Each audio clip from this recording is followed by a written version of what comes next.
Now on the Locked On Celtics podcast, the worst shooting night of the season for the Celtics, why this is going to take some time, plus Jayson Tatum back on the court. Locked On Celtics pod, home of the winners. Hey, welcome back to the Locked On Celtics podcast right here on the Locked On Podcast Network, where it is your team every day. Your team is the Boston Celtics, and I talk about them every Monday through Friday.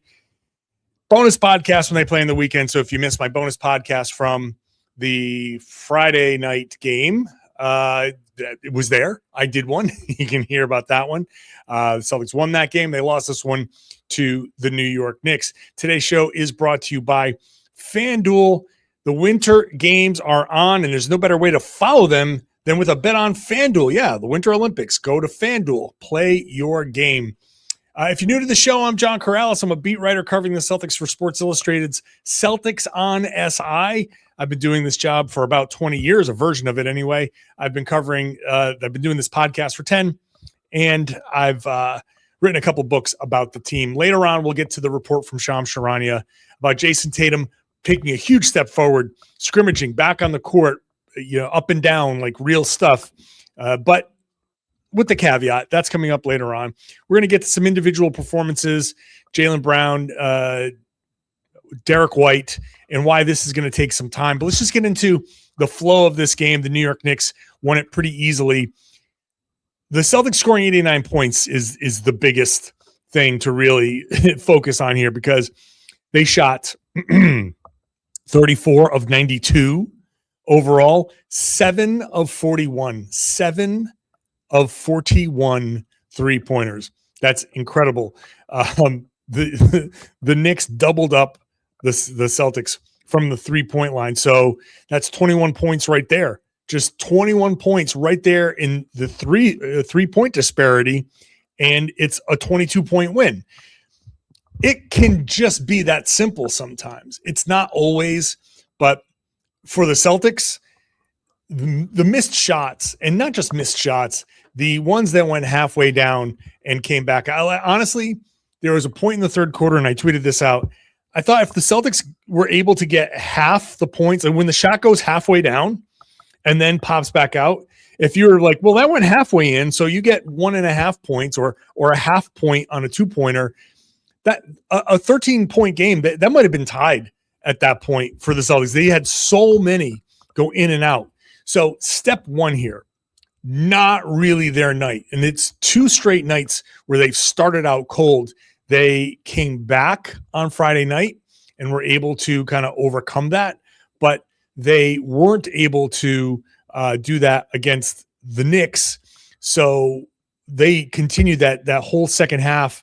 The Knicks are a little bit better than the Miami Heat. So you don't have the same opportunity to kind of bounce back the way they did on Friday. This one, they could just never really quite get the momentum. The third quarter, it was actually impressive for them to be down 5 when they were shooting so poorly. And it's not like they were defending great either, but they kept finding ways to keep it close. I thought the story of this game was going to be how the Celtics were able to keep it close and then maybe make a late run, a late push to kind of steal it.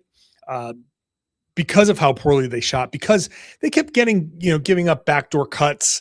The defense wasn't really their best defensive effort overall. And I thought third quarter, they got it down to 5, and I was like, man, they might have a chance here to kind of repeat the Miami game, work it down, find a way to get it into the fourth quarter kind of tied. And then it's just 12 minutes of who wants it more. Can you find a way to hit some shots? But then they go on a 3.5 minute just slump, cold shooting. And you go from 5 to down 15 all of a sudden. And New York just comes back and just takes control again. Hey, fourth quarter, before New York ran away with it, you come out, Vooch gets a layup, Pritchard finally hits a shot. He hits a 3. And you're like, gee, it's only a 12-point game. You give up a couple of shots, you get it back down to 12. and you feel like it's still there. So at that point, a couple of minutes into the fourth quarter, the Celtics, despite playing poorly, are within striking distance. 12 points with 9-10 minutes to go in the fourth quarter, 8 minutes to go in the fourth quarter. That's plenty of time. Catch a little bit of a heater. Somebody gets going. Derrick White, who was shooting pretty well, one of these guys just bang, bang, bang, and all of a sudden you're in a back and forth game. Very easy. But then turnover, foul a three-point shooter, and the momentum goes away again. And so that was the story of this game. The Celtics, without consistent shooting, as Joe Mazzulla said after the game, that puts a lot of pressure on the defense because now you feel like you got to come down and get a stop. Every mistake is magnified. Every miss gets magnified. Then you have a stretch where the officiating kind of changes, where they went from calling everything to calling nothing. And it was both sides. This is not a complaint about the officiating. It was just the flow of the officiating was at one point they were calling a bunch of fouls. Then they started calling nothing. Both teams were like super frustrated.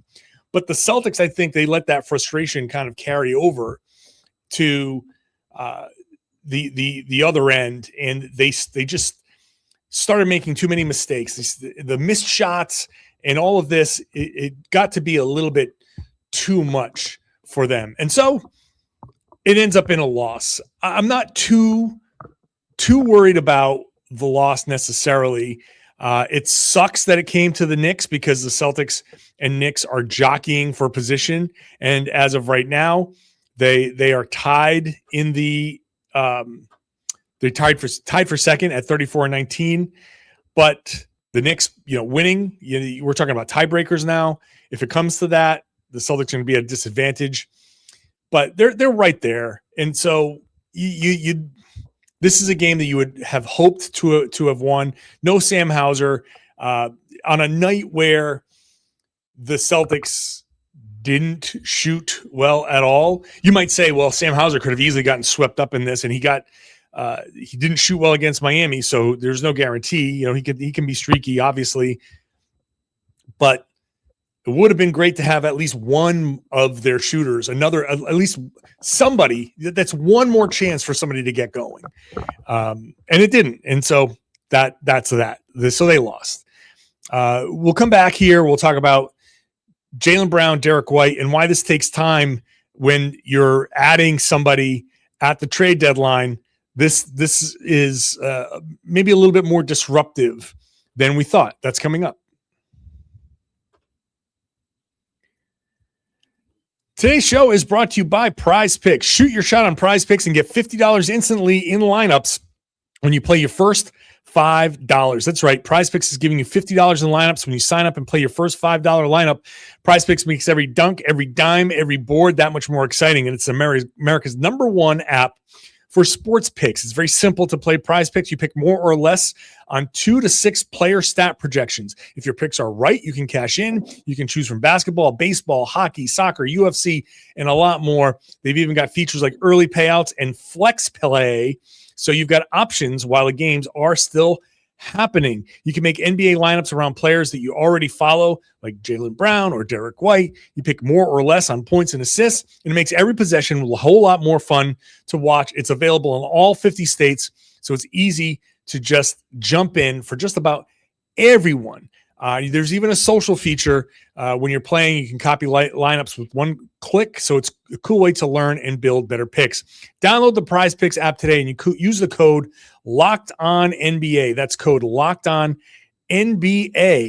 and you will get $50 in lineups after you play your first $5 lineup. That's code LOCKEDONNBA for $50 in lineups after you play your first $5 lineup. Prize Picks. It's good to be right.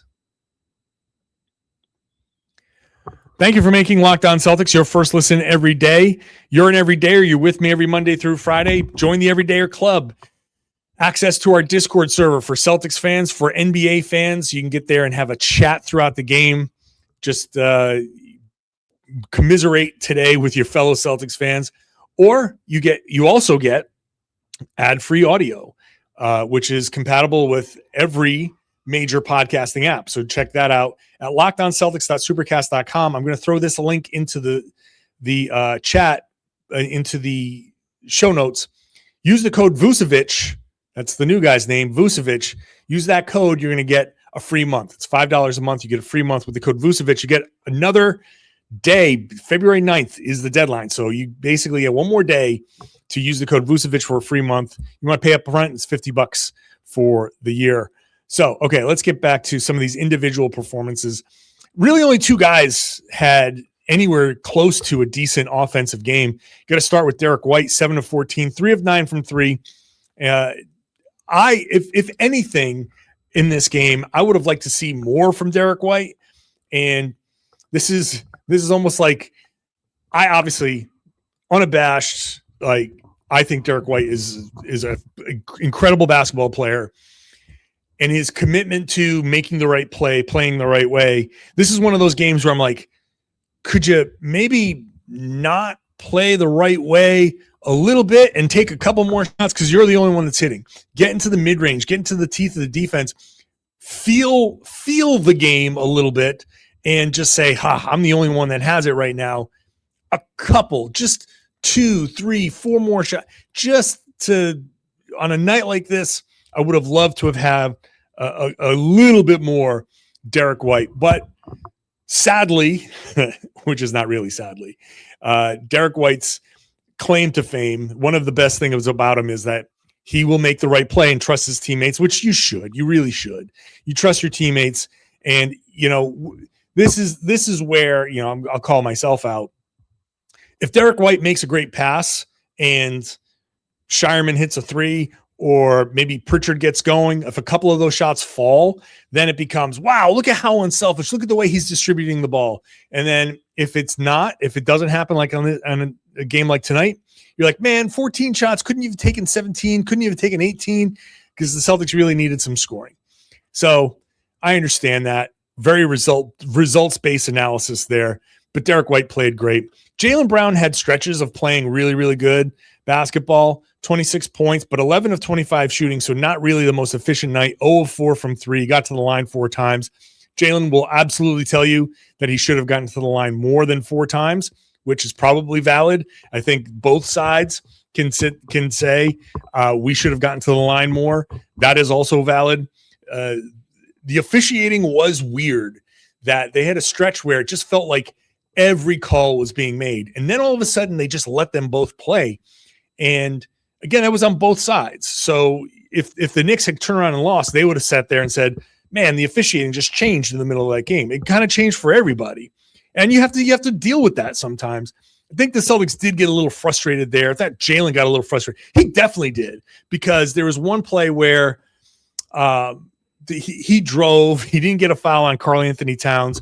He came back down. He just was straight shoving Cat. Like, just, they're not going to call it, so I'm just going to keep shoving. So Jaylen was certainly frustrated by the inconsistency, and it showed up. And on a night where you're not shooting great, you have inconsistencies on the officiating side. The losing team says, man, I'm frustrated by this. The winning team says, hey, you played through it. So it was absolutely a game where if the situation was flipped and it was the Knicks who ended up, if the Celtics had actually hit some shots, came back and won, they guarantee the Knicks would have been able to say, oh man, that third quarter, fourth quarter, they stopped calling fouls. That kind of changed the game. So Jaylen was frustrated by that. But he had a stretch in the second quarter where it was just the Jaylen Brown show. And if it wasn't for him, the Celtics wouldn't have kept it close. They were absolutely keeping it close early because Jaylen was keeping it close for them. And we were waiting for someone else to kind of take over. And this is where the it takes time bit comes in, because once again, the Celtics went double big, and I wasn't thrilled with how it worked. Luka Garza might be like the one guy that is going to see the most impact in this Vucevic trade. Because again, Vucevic in this trade, where Vuce does a lot of the same things And obviously Garza is a better offensive rebounder, but Vooch is a better defensive rebounder and is a better passer. They're about the same shooting, even though Garza is having a really good shooting season. He was 0 for 3 in this game, though. Vooch was 1 of 6. So no one could hit. They were 7 of 41 in this game. So no one could hit shots outside of Derrick White, who hit 3 of 9. And even that is, you hit one more, you're shooting 40%. So, but the double big lineup as a result of this trade, I think, is a little bit of a reward for Garza, who played so well, played so hard, and was one of the keys to this, the Celtics being a second seed. And this is going to be the interesting part moving forward, how this trade impacts the Celtics.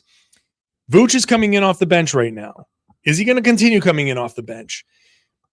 Queta has earned the significant minutes. I can hear the argument, for sure. I've made the argument that you start Vucevic and you bring Queta off the bench. Or if you want to go the other way, that's fine. I think it's going to be like a 50-50 kind of argument. But I don't think you go double big. I just don't think with these bigs in particular. It's one thing when you have Al Horford and Kristaps Porzingis. I just don't think with Garza and Queta, that's not going to be their strengths. That's not how it's going to work, I don't think. And so I don't like the double bigs. It worked against Houston, so I understand. You say, okay, it didn't work against Miami. They're a small team. The Knicks are kind of an in-between. They've got size, but it worked. It didn't work as well as it did in Houston. It didn't work as poorly as it did against Miami. It just still wasn't great. I don't like it. They might try it again heading into the All-Star break when they host Chicago on Wednesday. Side note, amazing that Anthony Simons is coming right back right away. But I don't know that this is going to be the way the lineup looks the rest of the way. And it might be Garza that ends up losing the most minutes because of it. And which is a shame because he's worked so hard. Having him and Simons together and like guys missing shots and he goes in and rebounds and Simon's getting hot. Pritchard did not have a good game at all. Like he was just a rough one here. 2 of 9 shooting, 1 of 6 from 3, 6 points, a minus 27. He did have 7 assists, but it was just a rough overall game for him. You have to have that kind of spark off the bench, which Pritchard has been. He was averaging 26 points a game in his 6-man role in 3 games. Didn't have it in this one. But you're hoping to kind of recreate with Pritchard and Vucevic the kind, like an upgraded version of what Simons and Garza were able to do. I just don't know if Garza starting is the way to kind of get to that. It may just end up being that. And again, no Sam Hauser, so we don't know if Hauser would have started this game. There's also that element here. But if you started Hauser and you go with Brown, Queta, Shireman, White, Hauser, with Pritchard, Vucevic off the bench, and then some combination of Ugo, Ron Harper, Jordan Walsh, that just might be the way to go. And Garza's there in case of foul trouble or in case one of the other guys is ineffective. I think that's going to end up being how it is. But this is going to take time. The whole thing is going to take time. Vooch comes in. He's looking around. He's maybe not exactly what he's going to be eventually. The guys might be trying a little too hard to integrate him. He might be a little too passive to, so you've got like everybody going, no, take the shots. And he's like, no, you take the shots. I'm just, trying to fit in. There's a little bit of that could be happening here. So I'm not going to judge this trade just yet based on, one decent game, one really good quarter from Vooch, and then what we saw against the Knicks. But it is a disruption. This is a disruption. This is going to be a challenge. And it's kind of actually good that the All-Star break is coming up. Chicago, they're a little bit of a mess, so they could still go 2-1 after the trade. You can take the film into the All-Star break, really dive into it, dissect it, and you can give Vooch a little bit of time wherever he goes. Maybe he comes back a little bit early, or you give him the video, when wherever he is, whatever beach he's on, and give him something to work on as far, at least mentally, at least processing wise.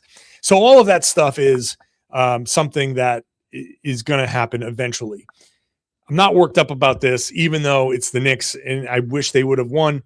But hey, this is what happens. And because of the new dynamic, it will take some time. All right. As far as I'm concerned, that's all I need to say about the game, especially because before the game, Shams Charania said, Jayson Tatum is scrimmaging. We'll talk about that when I come back. Today's show is brought to you by FanDuel. The winter games are officially here. Hey, the Super Bowl, I'm recording this before the Super Bowl. Maybe you'll hear it as the Super Bowl is going on. You can still make your bets there. But after that, you've got winter games. And, it makes sense on FanDuel. For medal counts to individual events, you can find your angle on the sports you care about most. FanDuel gives you more ways to stay connected to the action. The drama of curling matches that start slow and somehow get intense. I am captivated by curling. People say that every 4 years. There's speed skating races that are decided by inches, hockey games that are just played at a different level. Everything. FanDuel keeps it all in the entire Olympic experience engaging from start to finish. The winter games are on, and there's no better way to follow them than with FanDuel. When you're there, it'll ask you to set a limit, set a budget, and you should do that. Whatever your disposable income, whatever you can afford to lose is there. There's no medal stand on FanDuel, so gamble responsibly. Check it out at FanDuel. Play your game. Today's show is also brought to you by Indeed. Hiring is not just about finding someone who's willing to take your job. No, you're more important than that. The job is more important than that. You got to find the right person with the right background to help your business move forward. And if you want to find the candidates you're looking for, you need Indeed-sponsored jobs, because instead of just hoping the right person comes on by and falls into your pile of resumes, Indeed helps you match with quality candidates by boosting your job listing to the people who fit your specific criteria, like skills, certification, and location. If I were hiring, which I've done before, I know that just someone who can help is not the right way to go. You need someone who can step in and fit in right away. That's what I like about Indeed. You can get specific and target exactly what you need. It's a time saver because you're spending less energy sorting through mismatches. And with sponsored jobs, your post gets seen by candidates who are actually a fit. Here's a stat that tells everything you need to know. In the minute that I've been talking to you right now, companies like yours have made 27 hires on Indeed, according to Indeed data, worldwide. So if you're hiring, spend less time searching and more time interviewing candidates who check all your boxes with Indeed-sponsored jobs. Thank you for making Locked On Celtics your first listen every day. Well, it's the Super Bowl. Whatever, I'm recording this before, so Locked On Patriots, I'm hoping, has a celebration podcast. I'm hoping Locked On Seahawks is going to be wondering how things went so wrong, but check them both out afterwards. If you want to check out Locked On Knicks to get their take on what happened in this game, feel free. Go check it out. So whatever you want to listen to sports-wise, we got it here on the Locked On Podcast Network, the #1 sports podcast network on the planet. Before the game, Shams Charania of ESPN on ABC said that Jayson Tatum is scrimmaging again. It's 5-on-5 against the coaches, which falls in line with what the progression was that Brad Stevens laid out. So on the broadcast, Charania said it's controlled 5-on-5 scrimmaging with coaches. In early December, Brad Stevens said there are several weeks of progressions, scripted against small groups, scripted against bigger groups, scripted 5-on-5, scripted random, all the way through those. And so it seems like scripted 5-on-5 is where we're at. Controlled 5-on-5 scrimmaging with coaches is exactly what scripted 5-on-5 sounds like. So the next step, however long this step takes, is unscripted 5-on-5, which means if you heard Tyrese Halliburton say this like a week ago or so, getting out there, it's going to be like Amari Williams and, Ron Harper Jr. and Max Shulga. You might even see Jayson Tatum has been assigned to the main Celtics for today's practice. And what that means is the main Celtics, on whatever, off day they have, are all going to come down to Boston, and he'll scrimmage with them at the facility. That's happened before. Or they may not even assign him there. I don't know. They may have to, but regardless, that type of thing is the next step. So Tatum scrimmaging now against coaches, controlled scrimmaging. And again, we don't know how long this has been happening. This might have just been a thing that, hey, ESPN, it's the ABC game. Let's get this out there. For all of the stuff, all the hesitance and, I don't want to screw things up and all of that, Tatum's information has been very controlled drops, very, very specific. And, the fact that this is against the Knicks, I thought that this might be a game where he actually returned. To have this information come out is kind of like the next best thing for him. Hey, I'm scrimmaging. Hey, I'm on my way back. And so that becomes a story. Like early in the game, in the first quarter, I was, taking breaks, during breaks and writing a quick story about here comes Tatum. He's coming back. Like that becomes part of the media cycle now. Jayson Tatum is closer to coming back.